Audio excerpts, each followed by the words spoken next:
Welcome to Roguecast, the official podcast of Rogues Gallery Comics and Games, where we talk about comics, games, and other stuff on our pop cultural radar. I'm Randy. I'm Nick. This is Dave. And we are opening this week with another DC animated classic. A new classic. A new classic, because it's actually only a few years old, but is still a classic. Yes, it is. And that is Batman Brave and the Bold, the Batman team-up show that was heavily inspired by the sort of Adam Westy Batman, I would say. Well, I would say more DC's Silver Age. Yeah, DC's Silver Age. Which, by modern standards, might be considered campy by some, but was pretty sincere in that era. Yeah. And the thing is, it had its goofy elements, but it was still serious enough that you can enjoy. I mean, well, so many modern writers that we grew up with the Silver Age, and they kind of, every generation kind of progressively does what they think is a sort of more mature take on that. But there's something about the unbridled, superheroes can be as larger than life as we want them to be, and we're not going to be embarrassed about costumes and any of that stuff. Well, this was a Batman. Batman was voiced by Diedrich Bader, who you know from a variety of shows. I remember from Drew Carey, but he's been in a ton of stuff. And he was a great voice for it. I mean, I would usually say Kevin Conroy is the only Batman voice, but he was great for this. Yeah, Bader was great. You know what's interesting about this show? It followed in the wake of the amazing Batman the Animated Series in the 90s. And I guess maybe a solidly well-received, what was it? What was The Batman. The Batman, which none of us really watched. No. But was apparently all right. It's fine. But there's been a tradition of Batman is serious, and nobody really has ever wanted to risk going back to that campy Batman. Yeah, but they did. This was kind of a risky thing, and I remember the message boards were not too kind early on. Yes, people were not happy. They're like, oh my god, Batman is going to be like with Green Arrow with his like boxing glove arrow. Yeah. And all these, everybody has their silly Silver Age costumes, yep. and They need to kind of trust DC. You know, I will say, it's not as campy as you'd think. There's some actually pretty serious there's some dark stuff. There's stuff. So I haven't seen, y'all have seen much more than I have, but the handful of episodes I've seen, there were several that were like really serious in their way, like as serious as any Batman the Animated Series episode was. It's just that the characters might have been a little more larger than life. Yeah, but the thing is, it's like Justice League Unlimited. It uses the whole width and breadth of the DC universe. The Wanna Beast is a major character in the Batman Brave and the Bold. Yep. But the basics of this is basically Batman teams up with another character every episode. Yeah. Can somebody remind me, is this the one that had the Doom Patrol in it? Yeah. Yep. That was one of the random episodes they did the classic Doom Patrol story on YouTube, and it followed what was really their last story. But it's the most memorable story they have. The most memorable story about the Doom Patrol, basically the freaks ready to give their lives for the world. Mm-hmm. And I was like, this was a serious episode. Like, I felt a little choked up at the end. Yeah, but they also, Batman goes to space, Batman travels in time. This is a Batman who can fight Martians and stuff absolutely. Like that. And you hear that and you think, they've ruined Batman. But he's the expert everybody looks up to. Yep. They also did a great job with Blue Beetle. Jaime Reyes as one of the, as one of the sort of new heroes who looks up to Batman. Yep. Batman sort of taking him under his wing.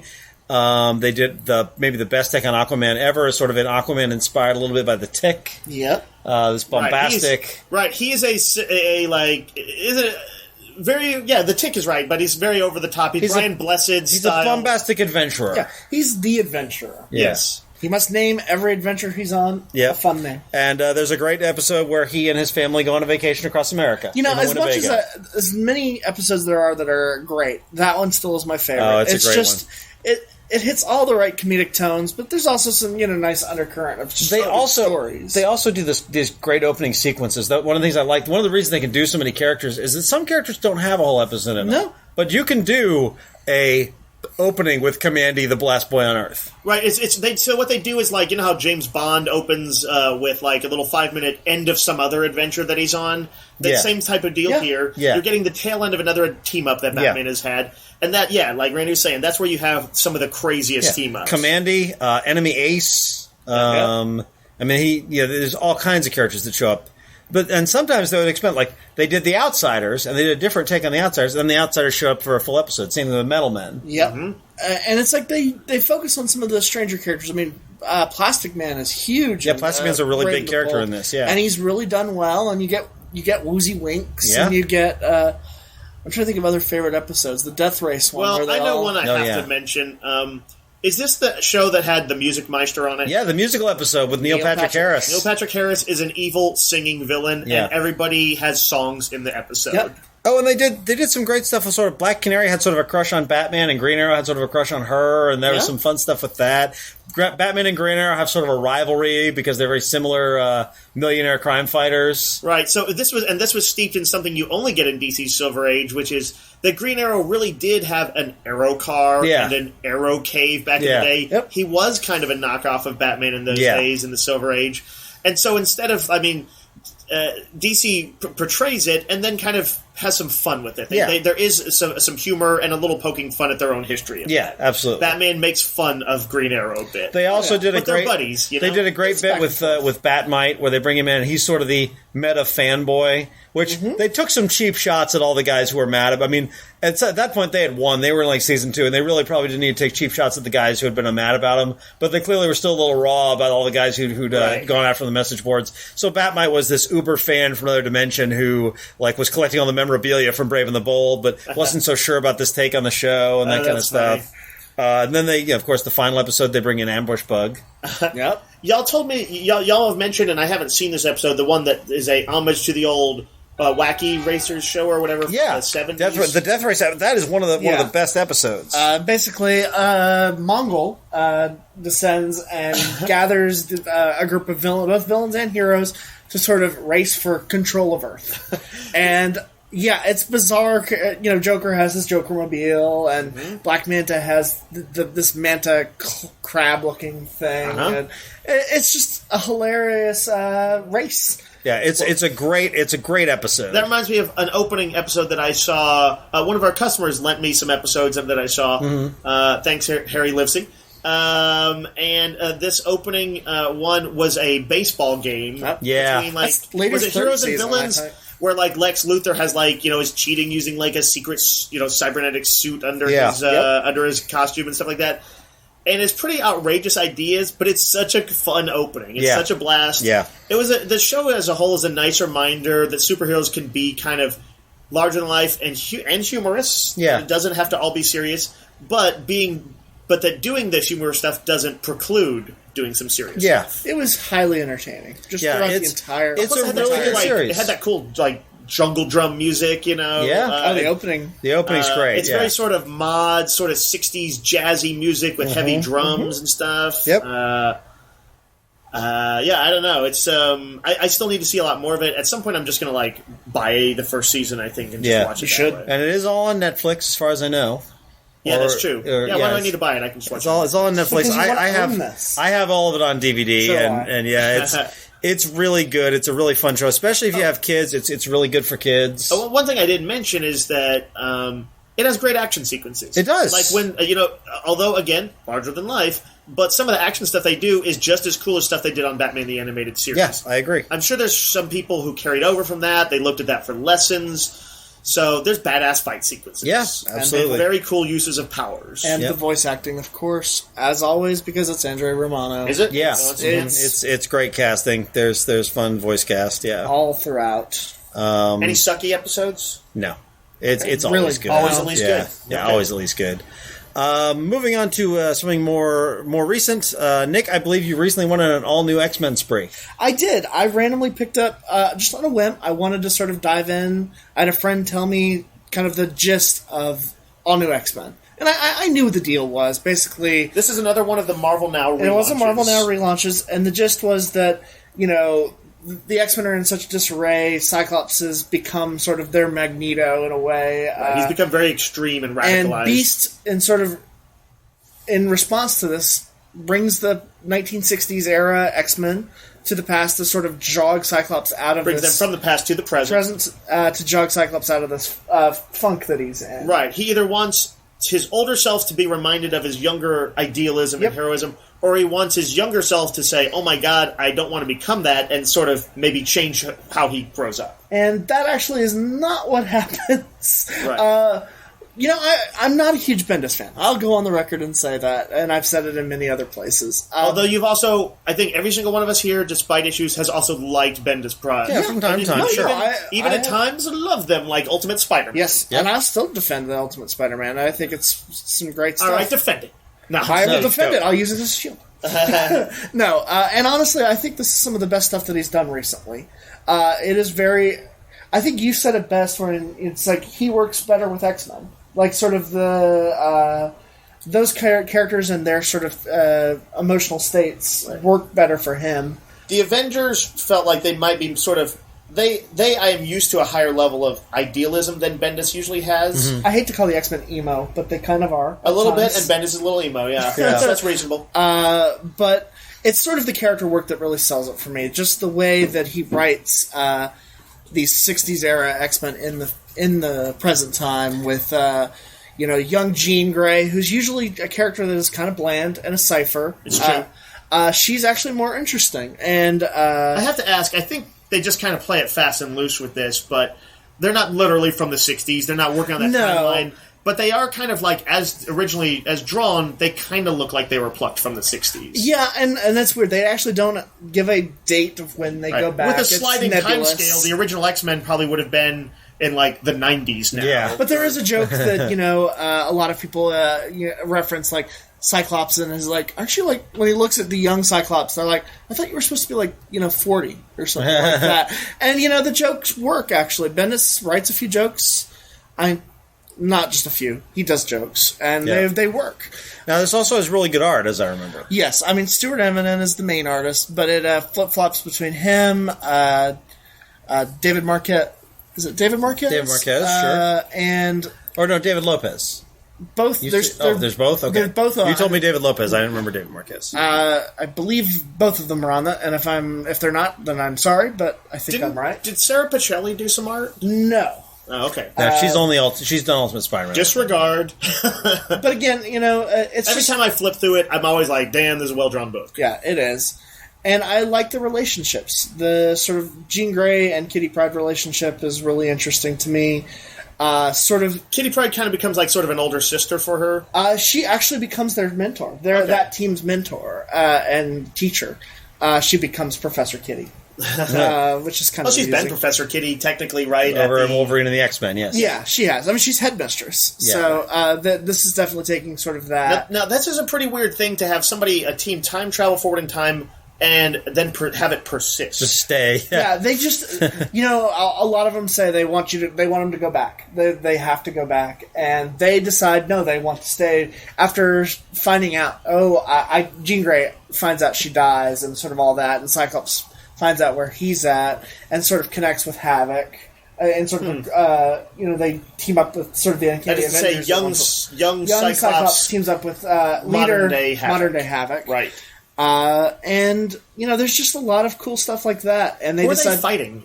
Are there villains in the book? There are actually. There's a persisting, or is the villain racism? The persisting villain is actually Mystique, and Mystique, Sabretooth, and so you got Brotherhood going on. Lady Mastermind, who just decides to go by Mastermind. Yeah, that's fair enough. Which is actually perfect. It's Mastermind's daughter. It's fine. Yeah. And they're sort of doing their thing, taking down a lot of sort of Marvel... Like, they go after Tony Stark's money and stuff like that. What? Yeah. Mystique is all... okay, sorry. The bad guys. I thought we were talking about the heroes, and I'm like, that's weird. Mystique goes after sort of... she's just all about money all of a sudden. Right. I saw some of the issues I was reading. She was manipulating the younger Cyclops. Yes. And that was also a good scene. Bendis can be pretty interesting as far as thinking about a little outside the box. And I remember her coercion of him was interesting. It felt, I was like, okay, I can see how this would be a good argument to win him over. And the X-Men, it's not just all about, they use their powers very interestingly. It's not just straight up, I blast you, I freeze you. There's different stuff going on, and they use their powers in conjunction, sort of what they did in the Avengers movie in that final sequence. Yeah, and I think if more writers thought about that like they did in the 80s, I appreciate it. It's a great way of doing it. Heroes. You picked up all three hardcovers, I picked right? up all There's three hardcovers available at the moment. And that goes up to issue 15, and then straight for the Battle of the Atom stuff, which I have not had a chance to read, because it keeps selling out. Yeah, but also Bendis spearheading. Yep. I have a question for you, Nick. Of course. Do you believe that the team will persist more or less as is with the young heroes in the present, or do you think there's going to be some kind of a game-changing thing? I think there's going to be a game-changing. I don't think they can stay around for too much longer. Because I know Bendis does like to change up his style on a book, you know? Well, New Avengers went through tons of different incarnations. Right, and this is not the best example because it was really a pretty awkward version of it, but when he was writing The Pulse, which was about Jessica Jones from his Alias comic, kind of doing more in the Marvel Universe and working for the Daily Bugle, he kind of used that book as a catch-all for any sort of story he needed to advance in his other books. Yeah. And I sort of felt like my guess on All New X-Men is that he's going to explore this idea for a while, and then he's going to push it forward in some new direction. Yeah, I assume one or two will stick around. I was going to say, if they did lose, if they lost the younger team, would you be disappointed, or... No, I think there's some interesting stuff going on. I mean, are they... Well, actually, I guess here's my question. Is the younger team the main characters? They are. Okay. So it's going to probably follow them no matter what. Probably so. And if they didn't went back to the past, it would be very strange. But I might read that. I mean, it might be interesting. Who knows? But they may end up in some sort of weird storyline where they're trapped in Asgard for a year, or who knows what. Who knows? Fair enough. Shadow knows, maybe. All right. Well, we also were going to talk about video games for grown-ups that you guys are playing. Yes. Video games for grown-ups. I like it. It's the video games for grown-ups. You don't get too much more grown-up in a way, or in some ways more juvenile than Grand Theft Auto, which is one of the ones we're going to talk about. Grand Theft Auto 5. And the other one we're going to be talking about is both adult and juvenile at the same time. Saints Row the 4th. Right, which I have not played, but seems to basically be Grand Theft Auto on crack and hallucinogens. Yeah. Yes, and a few more other drugs that probably it is to Grand Theft Auto what Crank was to, say, your average action movie? No, what Crank 2. Oh, okay. Yeah. Crank 2. All I knew of Saints Row is that series, before I started seeing all the stuff on 3 and 4, I was like, oh, okay, so this is like Grand Theft Auto. You're a gang member or something. Well, and then I read number 4 and I was like, okay, you're president and there are aliens. All right, got it. It's weird. Ex-staffer Colin, which he did a very, very nice thing. He came in and let me Saints Row 2 and 3. Yep. So, and he said, you have to play it. They're awesome. And 2 is very much a Grand Theft Auto knockoff. It's sort of the HD version of it. But it had a compelling enough, sort of slightly turned up to 11 storyline. So where I have never finished a Grand Theft Auto game, I finished Saints Row 2. And it was compelling. And I put in Saints Row 3, turned up to about 12, and it was a lot of fun. What are they on right now? Saints Row the 4th is the newest one. It just hit a few weeks ago. Here's what I know about Saints Row 4. I know there's a president. I know that the gang member becomes a president, and the gang takes over the U.S. I know there are aliens, and I know there's a dubstep gun. There is a dubstep gun. I believe in the previous game, you could also use as a melee weapon a giant purple dildo. Yes, that's true. This one, there's something, So they looked at that game and they said, not crazy enough. Not crazy enough. The dubstep gun is probably one of my most favorite weapons to use. But essentially... What does it do? Makes you do dubstep until you die. How do you die?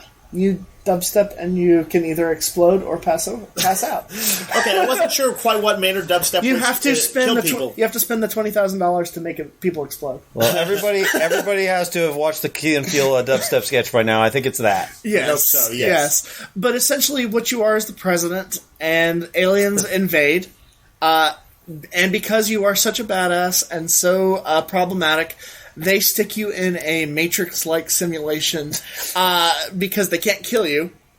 So they're just going to keep you occupied. Do that? Yes. Okay. And of course, you are sort of matrixing in and out. They kind of copy humorously so many different movies, from Matrix to Keith David is your vice president. Okay. Am I correct that he is playing himself? It is Keith David. It's not him being anybody. It's just Keith David. Keith David is one of the greatest Americans of all time. Yep. I'm sure there's a line like that. And yeah, in the simulation, you have superpowers. You can run like the Flash. Essentially, you've played like the Iron Man and Spider-Man games. Yeah. Take the greatest part of that game, which was flying around and web swinging, and map that onto a game where that is amazing, but so is the combat, and so is the story.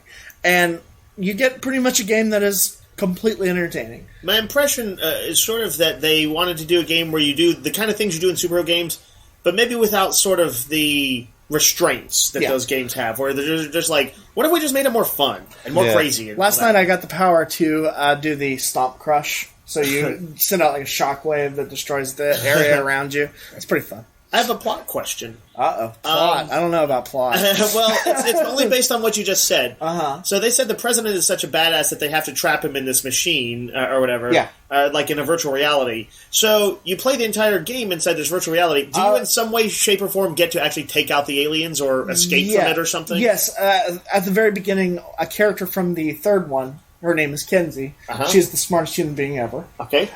She is actually a hacker. Oh, Kenzie, right, got it. Yeah, she, yes. She gets abducted by the aliens at the beginning because she is the smartest human being. And she helps you escape from the simulation into the real world, which is sort of very Matrix. You get to be broken out of, like Neo, out of one of those little. But don't you lose all your powers in the real world? In the real world, you do not have powers. What a bunch of bullshit! But you can fly. You get to fly a really cool ship. Okay, and a bunch of other stuff. So is it sort of somewhat more realistic, I guess, than those scenes? Yeah, in Matrix style. Yes, you even get to pilot a little mech suit, which is really cool. That's pretty cool. It sounds like it's how they do the crazy stuff, literally in the Matrix. There's the cool, crazy stuff in the Matrix, and yet there are also scenes in the real world where they're fighting the squid aliens and shit. Yeah, you don't fight squid aliens, you fight aliens. Squid robots. What are they? They're just like humanoid aliens, but they're cool. Do they look like the Greys? No, they're like gorilla people type. Huh? Yeah, I don't know. I need to see some pictures at some point. Yes, so it's fine. Well, I'm going to let you borrow it when I'm finished with it because I know you want to play it. But that is the hilarity of Saints Row. I love it. Tell me of this game called Grand Theft Auto 5. It's a small production from a small independent studio. All right, I have never heard of this. No, so this is the first Grand Theft Auto game I've played at length. Randy, I've been over to your place once or twice when you've had one of the previous ones. Grand Theft Auto 3 was what I played, and we did this sort of stuff that most people do just when they're fooling around, which is you just drive around, you smash stuff, you get in cop chases. Until eventually a helicopter and tank shows them and kills you. Yeah, eventually you get blown up. Yep. So this one I'm actually playing through, doing all the missions and stuff. I'm probably at about the 25% mark right now. The interesting novelty in this one is that there's 3 main characters that are introduced over time, and eventually you can switch between them all at will. There's kind of a street-level car thief. There's a mobster who's made it but is living a kind of unhappy life with a wife who doesn't love him. A little a-hole kid who just gets high and plays video games all the time. Like everything else in Grand Theft Auto, it's all satire. Yeah. Which is part of one of the reasons why such a sort of unrepentantly immoral game is pretty fun for me to play. I don't usually like playing the black hats in games. Yeah. But in this one, you kind of can't take it all too seriously. If you did, it would be very sexist, homophobic, blah, blah, blah. Yeah. I can't take it too seriously in that. And it's just, it is an opportunity to be wildly irresponsible. Which leads you to a third character. Third character, yes, who is a meth head, violence freak, drug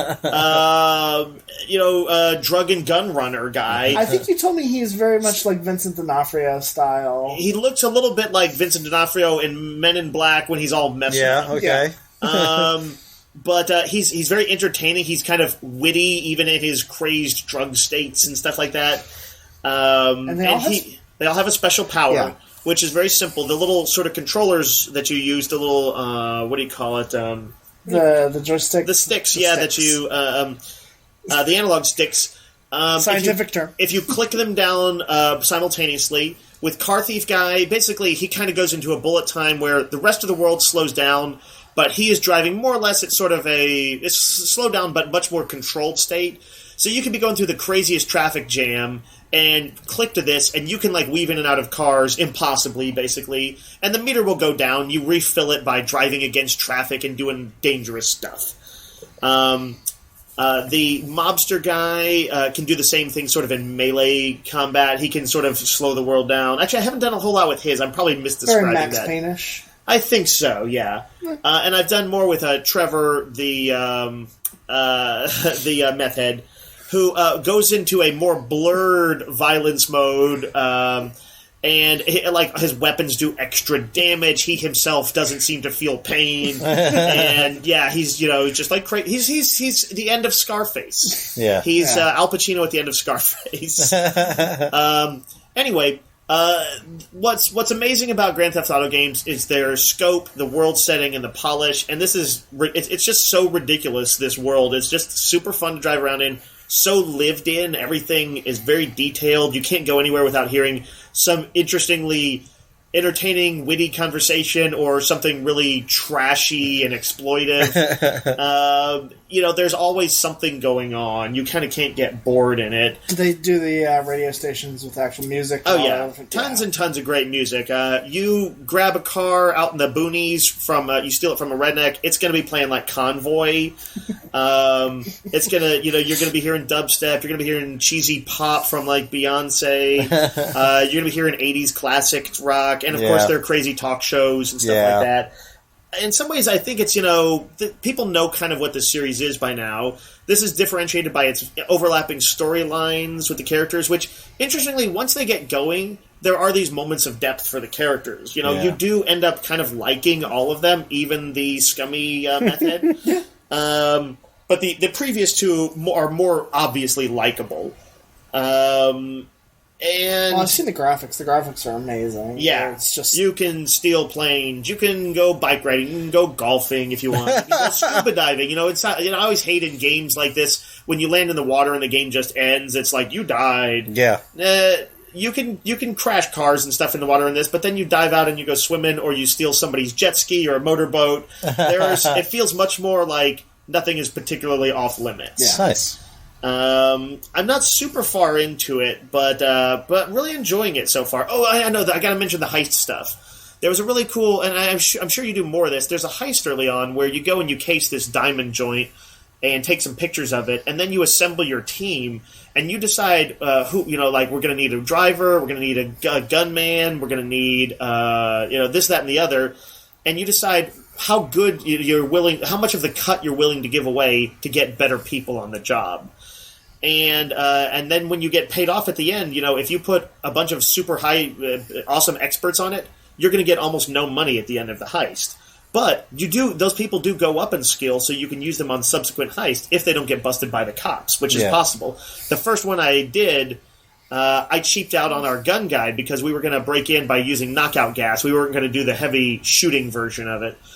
And he crashed on the way on the escape and got picked up by the cops. But also, there's many missions depending on what you're going to do. So we were going to do the stealth entrance, and we needed to get a pest control van for that. So you got to go break into a warehouse on the for this actual pest control company.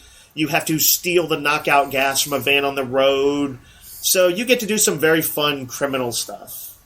And then there was the scene where the guy took a super hit off of a joint and fought aliens. So it also goes crazy at times. Okay, all right. Anyway, I think people know what they're getting into with the Grand Theft Auto games. And Saints Row. It's just but I have to say, it's a ton of fun so far. Yeah. I'm enjoying it. I don't know if I would play a ton more of these kind of games, but I'm having a lot of fun. It's fun it's kind of like Jane says in Firefly, let's be bad guys. Yeah. Yep. All right. Well, that closes out for us this week. And we will see you guys next time. Until that time, Yo, Joe. Yo, Joe.